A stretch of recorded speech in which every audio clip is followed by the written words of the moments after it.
오늘 하나님께서 우리에게 주시는 말씀 봉독합니다. 시편 49편입니다. 12절에서 20절까지의 말씀. 구약 성경 제 성경은 838쪽입니다. 시편 49편 12절에서 20절까지입니다. 제가 봉독하겠습니다. 사람은 존귀하나 장구하지 못하며 멸망하는 짐승 같도다. 이것이 바로 어리석은 자들의 길이며 그들의 말을 기뻐하는 자들의 종말이로다. 그들은 양같이 수월에 가두려 작정하셨으니 사망이 그들의 목자일 것이라. 정직한 자들이 아침에 그들을 다스리리니 그들의 아름다움은 소멸하고 수월이 그들을 거쳐가 되리라. 그러나 하나님은 나를 영접하시리니 이러므로 내 영혼을 수월의 권세에서 건져내시리로다. 사람이 치부하여 그의 집에 영광이 더할 때에 너는 두려워하지 말지어다. 그가 죽음에 가져가는 것이 없고 그의 영광이 그를 따라 내려가지 못함이로다. 그가 비록 생시에 자기를 축하하며 스스로 좋게 함으로 사람들에게 칭찬을 받을지라도 그들은 그들의 역대 조상들에게로 돌아가리니 영원히 빛을 보지 못하리로다. 존귀하나 깨닫지 못하는 사람은 멸망하는 짐승 같도다. 아멘. 혹시 지금 우리 에일교회 가정에서 반려견을 키우는 분들 어느 몇 가정 정도 됩니까? 작년에 우리나라의 그 통계를 보니까 591가정, 아니 90만 정도, 그래서 한 600만 가정 정도 되는 것으로 지금 집계가 되어져 있습니다. 26% 정도 됩니다. 그러니까 4가정마다 하나 정도는 다 반려견이 있다 이 말입니다. 어느 정도 지금 반려견의 이 시장이 대단하냐면 요즘에는 반려견들 그 개 유치원도 있더라고요. 그래서 아침에 유치원을 보냅니다. 그리고 오후 되면 또 돌아오기도 하고요. 개 보험도 있어가지고 다자녀 보험, 개도 여러 명이 이렇게 보험을 가입을 하면 더 이제 또 할인도 해주고, 하여튼 뭐 대단한 시장입니다. 그런데 말입니다. 어느 교회는 개 타가서도 이제 주일날 운영을 하는 데도 있습니다. 개 때문에 교회를 못 온다고 하니까 데리고 와라 해서 한쪽에 개를 돌보는 그런 공간도 마련해 주고 있는. 그러니까 이제 교회 학교가 없어지고 이게 뭐라고 해야 됩니까? 개 학교를 이게 하는 운영을 이렇게까지 되어져 버리는 상황이 왔는데, 그런데 여러분 이것도 얼마 가지 않을 겁니다. 이것도 없어져요. 그리고 지금 뭐가 오냐면 로봇 시대가 옵니다. 그러니까 지금 AI 시대라고 해서 지금 뭐 거의 얼마나 많이 이게 활용이 됐는지 모릅니다. 개는 우리에게 이제 물론 기쁨을 주지만 우리가 참 손쓸 것도 많이 있지만 로봇은 그냥 함께 대화를 합니다. 우리 마음을 다 읽고요, 같이 대화하고 다 우리 수발을 들어줍니다. 걔는 우리 수발 잘 들어주지 않잖아요. 근데 저희 로봇은 다 수발을 들어줍니다. 물 하면 물 가져오고요, 밥도 지어주고요, 다 대화를 하면서 노년을 이렇게 편안하게 버시되어지는 그런 로봇 시대가 지금 다 왔어요. 이제 좀 지나면 여러분들 가정에 개 대신 로봇 하나가 다 이제 이렇게 있을 거예요. 그 주일날 그 로봇 데리고도 또 올 거이고, 그러면 교회에서는 또 로봇을 또 이렇게 관리하는 그런 부서도 또 있지 않을까. 시대가 이렇게 많이 변해져 가고 있습니다. 인공지능이죠. 이거를 그렇게 얘기를 하는데 아주 눈부시게 발전을 합니다. 그래서 요즘에 이제 전쟁을 해도 사람이 전쟁하는 게 별로 없어요. 전쟁도 다 로봇들이 전쟁을 하게 되어지고요. 그래서 모든 어떤 공장에서도 지금 일하는 것도 로봇들이 거의 많이 지금 하고 있는 것. 그럼 이게 점점 더 발달되어 가고 있는데, 자, 문제는 여러분이 생각하는 거 있죠. 여러분이 생각하는 거, 궁금한 거를 딱 치면 로봇이 우리가 생각한 것보다 더 풍성하게 알려줄 겁니다. 그게 뭐가 됐든지 간에 그런 시대예요. 그래서 설교도 로봇이 다 합니다. 지금 독일에서는 그런 교회가 생겨났습니다. 개척 예배를 드렸는데 사람은 분명히 있어요. 그런데 설교도 로봇이 다 하고, 그런 시대가 지금 교회에서도 와버렸습니다. 좀 대단하지 않습니까? 문제는, 자, 이것을 너무 빨리 이렇게 오다 보니까 이것이 우리에게 이로울지, 그렇지 않으면 이것이 우리에게 해로울지 아직 지금 분간이 되어지지 않고 있습니다. 그러니까 좁은 영역에서는 내 개인입니다. 내 개인의 운명, 좀 크게는 우리 인류의 운명, 이것이 정말 좋게 흘러갈 건가, 안 그러면 종말로 흘러갈 건가, 아직 예측을 하지를 못하고 있는 거예요. 좀 심각하기는 하지요. 그럴 때일수록 저는 그럽니다. 우리 개인의 영역이든 우리 사회의 영역이든 우리 기독교가 어떤 역할을 해야 하는가, 이렇게 급변하게 변화해져 가는 이런 상황 속에서 우리 기독교는 어떤 역할을 해야 되는가, 자, 이게 좀 먼저 우리가 좀 생각을 좀 해야 할 것 같은데, 오늘 저는 그렇습니다. 먼저 개인적인 영역에서 우리 기독교는 첫 번째입니다. 우리의 마음을 다스릴 수 있는 우리 기독교가 되어져야 돼요. 우리 신앙이 되어져야 돼요. 자기의 마음, 이것을 잘 다스릴 수 있는, 이것은 어떻게 보면 성령이 하시는 그런 일일 수도 있겠지요.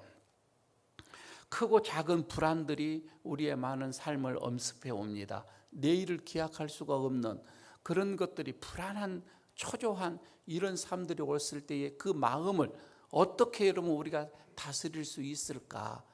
이게 이제 기독교가 줘야 할, 우리 신앙이, 우리 믿음이 줘야 할 어떤 그런 답이기도 하거든요.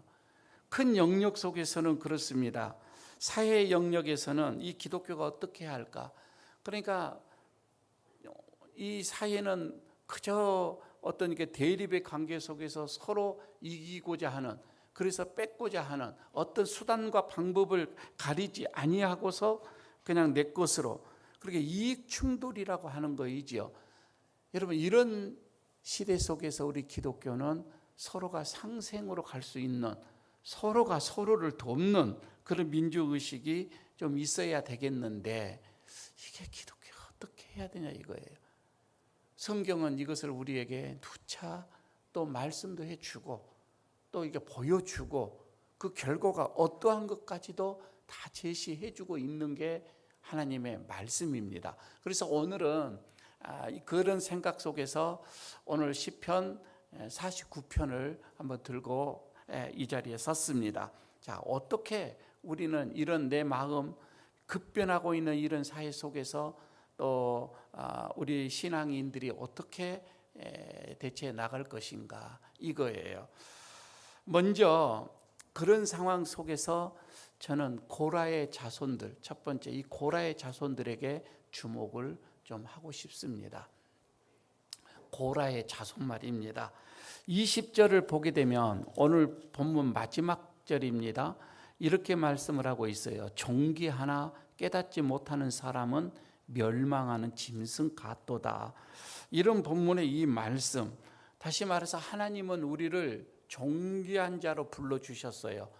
아니, 본래 존귀하지는 않았지만 우리를 불러서 존귀하게 만들어 주셨습니다.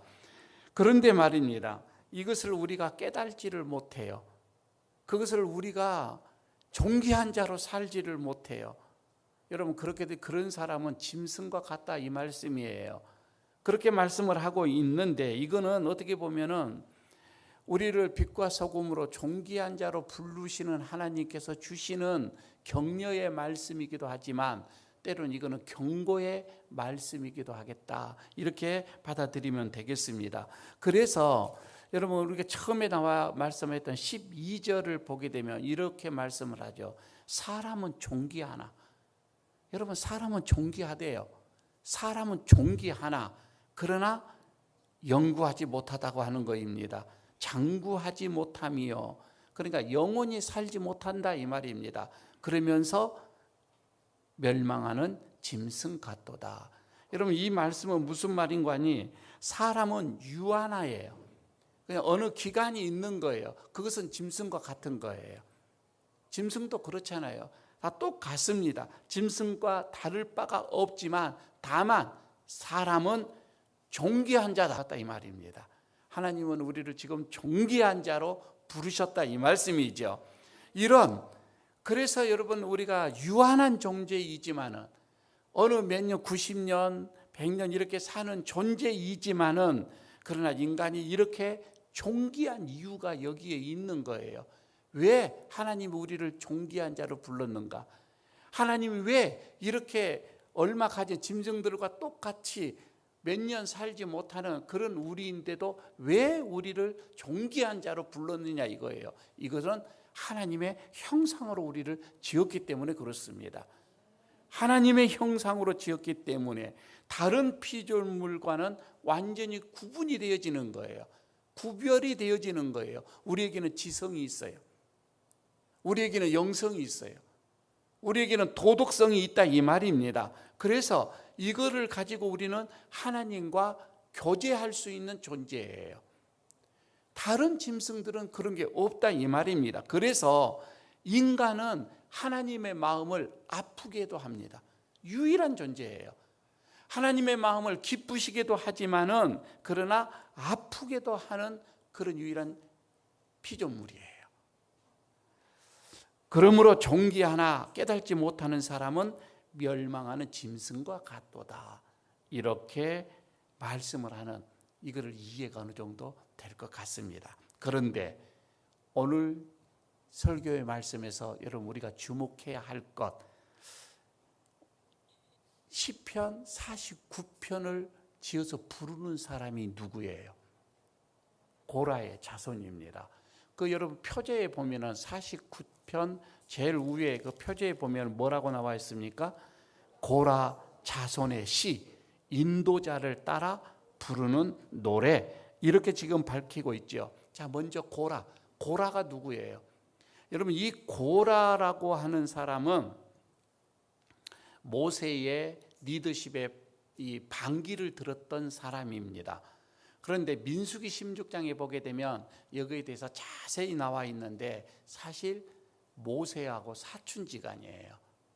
가까운 집안입니다. 야곱에게서 12지파가 이렇게 나눠지죠. 자녀들로 12지파가 나오는데 그때의 셋째 아들 레위, 느실의 네이 지파 쪽에서 이렇게 보게 되면 세 자녀가 나옵니다. 세 자녀 중에서 게르손이 나오고 고앗이 나오고 무라리가 나옵니다. 네이의 자손에서는 세 지파가 나오는데 그런데 여기에서 이 게르손 집안은 성막을 있잖아요. 광야 시대 때에 이 성막을 기구가 접혀지는 기구 있죠. 그것을 감당하는 집안이었어요. 그리고 무라리는 성막의 뼈대를 구성하는 그런 기구들을 담당하는 또 집안이었고요. 그걸 성막을 계속 옮겨야 되니까 굽혀지는 것은 이쪽 집안, 뼈대는 이쪽 집안이 이것을 계속 성막을 옮겨가면서 관리를 했습니다. 자, 그런데 여기서 주목해야 할 것은 아론, 모세, 이 고앗, 지금 여기서 나오는 이 고라, 이 세 사람은 고앗 자손이에요. 그러니까 지금 셋 중에서 고앗 자손인데 그런데 직임이 다 달라요. 여기서도. 자, 우리가 잘 아는 것처럼 모세는 어떤 직임이었죠? 하나님의 선지자의 어떤 이런 자리에서 말씀을 선포하는 리더였었어요. 말씀을 선포한다. 그 선지자적 사명이죠. 그런데 아론은 제사를 담당하는 제사장으로서 제사를 주관하는 그런 집안이었어요. 그러면 고라는 무슨 집안이었느냐면 어떤 것을 담당했느냐면 성전 안에 있는 기구들, 그러니까 지성소가 그때 있었죠. 여기 안에 또 보면은 뭐 지성소 안에 어떤 이런 함들, 하나님의 법궤들, 이런 것들을 다 담당을 하고 관리하고 운반하고 이런 것을 담당을 했던 고라입니다. 여러분, 우리가 생각할 때에 이것도 귀중하잖아요. 함부로 누가 다루지를 못하는 거예요. 그 가족만 다루게 되어졌던 것이지요.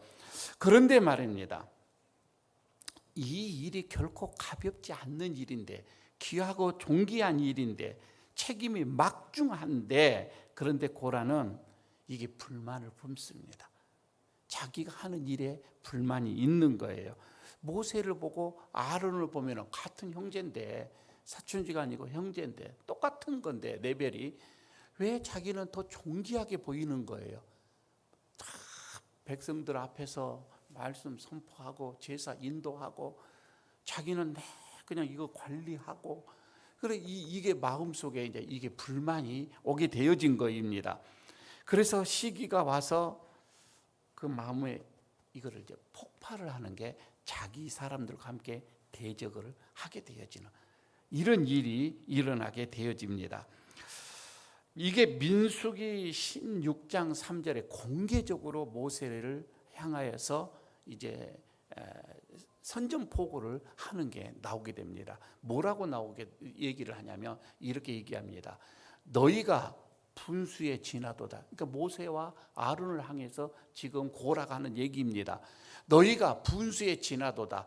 해중이 다 각각 거룩하고 여호와께서도 그들 중에 계시거늘 우리 모두에게 다 있다 이거죠. 근데 너희가 유독 너희가 어찌하여 여호와의 총의 위에 스스로 높아지느냐, 이렇게 지금 얘기를 하고 있는 것이지요. 가만히 여러분 보십시오. 언뜻 보면은 정당한 이의제기처럼 느껴지기도 합니다.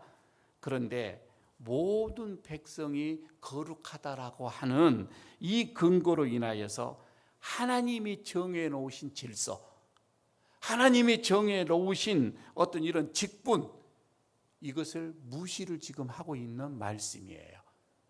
거룩한 것은 맞죠. 그러나 그 거룩함 속에서도 하나님은 직분을 따로따로 다 주신 거예요. 거기에 따라 모세도 했고 아론도 그 일을 하는 거예요. 하지만 고라는 그거를 인정하고 싶지는 않는 거예요. 다 똑같다, 이렇게 말씀을 하고 있는 것이지요. 여러분, 그러나 모세와 아론을 이렇게 대적함으로 인해서 이 고라는 하나님을 거스리는 죄를 범하고 말게 되어집니다. 그래서 모세가 이렇게 책망을 해요. 그거에 대해서 이렇게 민수기 16장 9절에서 말을 합니다. 이스라엘의 하나님이 이스라엘 회중에게서 너희를 구별하여 자기에게 가까이 하게 하사 여호와의 성막에서 봉사하게 하시며 회중 앞에 서서 그들을 대신하여 섬기게 하심이 너희에게 작은 일이냐? 이것이 작은 일이냐? 이렇게 지금 말을 하는 모세입니다. 그러니까 모세는 고라 일당에게 하나님께서 맡겨주신 그 일 하찮게 생각하지 해서는 안 된다. 이것은 귀한 것이다. 더 높은 자리, 그것이 어디가 있느냐? 하나님이 주시는 자리가 존귀한 거고 하나님이 주시는 그것이 우리에게는 가장 귀한 것인데 어찌 다른 사람에게 그것을 가지고서 그것은 잘못된 것이다. 여러분, 하나님이 주신 자리, 사명, 이것을 무겁게 생각하지 않는 것, 귀하게 생각하지 않고서 오히려 비교하고 거기서 불평하고, 여러분, 이게 고라 마음의 문제였던 거예요. 하나님이요 책망을 하시는데 그 결과가 너무 참혹합니다. 너무 참혹하게 벌을 주시는데 민수기 16장 이후에 보면은 이제 심판의 장면이 나옵니다. 어떻게 심판을 하시냐면 고라의 자손들이 있는 땅이 쫙 갈라집니다. 하루아침에 그 모든 뭐 집이고 뭐 가지고 있는 게 그게 땅 속으로 다 들어갑니다. 사람이고 뭐 다 들어갑니다. 그리고 땅이 딱 닫아져요. 없어져 버려요. 아무것도 그림자도 없이 다 없어져 버리는, 우리같이 말하면 꼭 지진이 일어나서 다 들어가고 지진이 없는 것처럼 딱 닫아지는 그런, 어떻게 보면 심판을 여기서 당하게 되어집니다. 아예 산채로, 스올이라고 나오는데 지옥입니다. 지옥으로 그냥 들어가게 되어져 버립니다. 그런 심판을 받게 되었던 거이죠. 온 회중 앞에서 흔적도 없이 사라져 버렸다, 이 말입니다. 자, 그런데 두 번째 우리가 여기서 생각을 해봅니다. 그렇게 고라의 자손이 지진으로 인하여서 깡그리 없어져 버렸는데 하나님이 그 중에서 몇을 살려놔요. 그러니까 여기서 회개와 찬양으로 회복되어지는 고라의 자손을 몇 사람을 보게 되어집니다.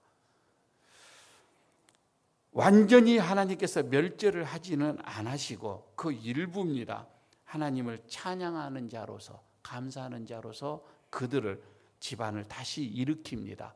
그리고 그 사람들을 성전의 문지기로 세웁니다. 그리고 찬양하는 자, 예배를, 제사를 지내면서 찬양하는 그 성가대 있죠. 찬양하는 자로 그 고라의 자손들을 다시 세웁니다. 49편을 보게 되면 여러분, 우리가 그런 마음으로 지금 그 고라의 자손이 몇 사람이 남아서 회복이 된 상태에서 이 49편을 지금 쓰고 찬양을 한다라고 생각하고 읽으면 이제 이해가 다 될 것입니다. 20절, 종기하나 깨달지 못하는 자는 그래서 멸망하는 짐승과 같도다. 고라 자손이 지금 하는 얘기예요. 여러분, 이것을 보면서 물론 광야 생활 속에서의 어떤 그런 하나님을 대적함으로 인해서 당하는 고라의 자손의 그 모습이 있지만, 그러나 여러분, 지금 우리들의 이 모습 속에서 신앙생활을 하면서도 하나님의 나를 존귀하게 세워줬는데 내가 존귀한 자로 살지 못함으로 인해서 하나님이 우리에게 또 실망하시고 책망하시는 그런 모습으로 볼 수도 있습니다. 여러분, 고라 자손은 여기에서 진짜 회개하고 찬양하고 다시금 하나님 앞에 일어섭니다. 시편을 여러분, 우리가 150편이죠. 150편인데 11편이 고라의 자손이 쓴 거예요. 여기 11편에는 기가 막힌, 어떻게 보면 주옥 같은 그런 고백의 찬양들이 많이 있는 것을 보게 되어집니다. 혹시 여러분, 우리가 잘 아는, 우리가 찬양으로도 만들어서 나오는 곡들도 많이 있는 거이지요. 그 중에서 우리가 잘 아는 몇 편이 있는데 42편, 시편 42편 1절에서 뭐라고 나옵니까?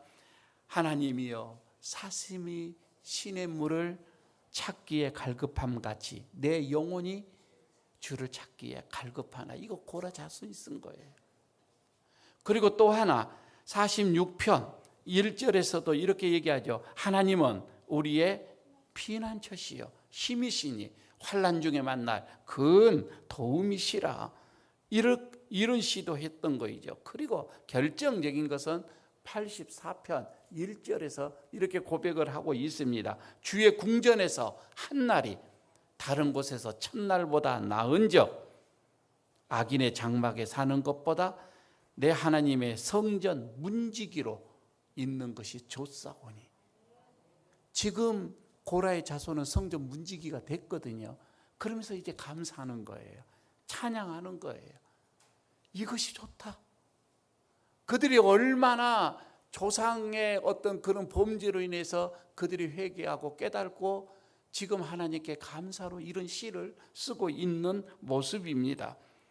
여러분, 문지기라도 하나님께서 맡겨주신 것이라면, 하나님께서 주신 것이라면 여러분, 이것이 충분하다고 지금 고백을 하고 있는 고라의 자손의 이 모습을 보면서 우리는 어찌한가, 이제 오늘 말씀에 끝물에서 우리는 생각을 하는 거예요. 우리는 어찌한가? 나는 어찌하냐 이거예요. 우리를 존귀하게 만들어주시는 하나님이 계시는데, 그죠? 우리를 하나님이 존귀하게 만들어 주셨습니다. 그래서 다시 한번 오늘 본문의 말씀 20절에 있는 말씀 생각합니다. 존귀하나 깨달지 못하는 사람은 멸망하는 짐승과 같도다. 하나님이 나를 존귀한 자로 불러주셨는데, 여러분 우리가 그걸 깨달지 못하면 우리는 짐승과 같은 거예요.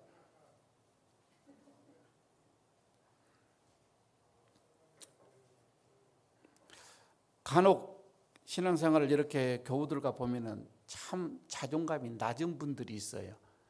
나는 아무것도 아니고, 그렇게 자신을 낮추는, 물론 겸손해서 낮추는 것과 자신을 비하해서 낮추는 것은 다르거든요. 여러분, 우리는 하나님이 존귀한 자로 부르셨어요. 아멘 하시기를 바랍니다. 어느 정도냐면 자기의 독생자 아들을 십자가에서 주기까지, 그래서 우리를 부르신 거라 이 말입니다. 그렇게 하나님 앞에서 우리는 귀한 자가 됐어요. 하나님의 형상으로 지음을 받은 우리가 범죄하고 우리가 하나님의 곁을 떠났지만, 그래도 우리를 사랑하셔서 자기 아들까지 주시면서 다시 우리를 존귀한 자로 세워주셨다 이 말입니다. 그런데 자꾸 여러분 내 마음속에서 낮은 자존감이 일어난다든지, 내가 살아가는 이 삶 속에서 불평, 불만이 가득하다든지, 여러분 그럴 때 어떻게 해야 되냐면은 딱 하나만 기억하십시오. 예수님을 바라보시기를 바랍니다. 존귀하신 예수님을 바라보시라 이 말입니다. 그 예수님이 어떻게 하셨어요? 빌립보서 2장이지요. 6절에서 8절까지 그렇게 나와 있습니다. 예수님은 본래 존귀한 자였습니다. 그는 본래 하나님의 본체였어요. 하나님과 동등한 분이었습니다. 그런데 스스로 그렇게 생각하지를 아니하셨다, 이렇게 말씀을 하고 있지요. 오히려 자기를 비워서 종의 형상을 가졌다, 이렇게 말씀을 하고 있습니다. 스스로 존귀한 자, 하나님의 형상인데, 여러분 그 예수님은 낮아지면서 우리를 구원하시기 위해서 그렇게 하신 거예요. 여러분 우리도 그렇습니다.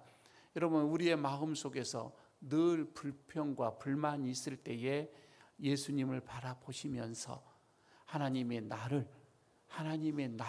존귀한 자로 부르셨는데, 그러나 여러분 우리가 주님의 그 뒷발자취를 따라가면서 우리는 아담의 길이 아닌 예수님의 그 길로 간다 이 말입니다. 선택은 두 가지 길입니다. 스스로 높아지고자 하는 아담의 길이 있고, 스스로 낮아지고자 하는 예수의 길이 있는 거예요.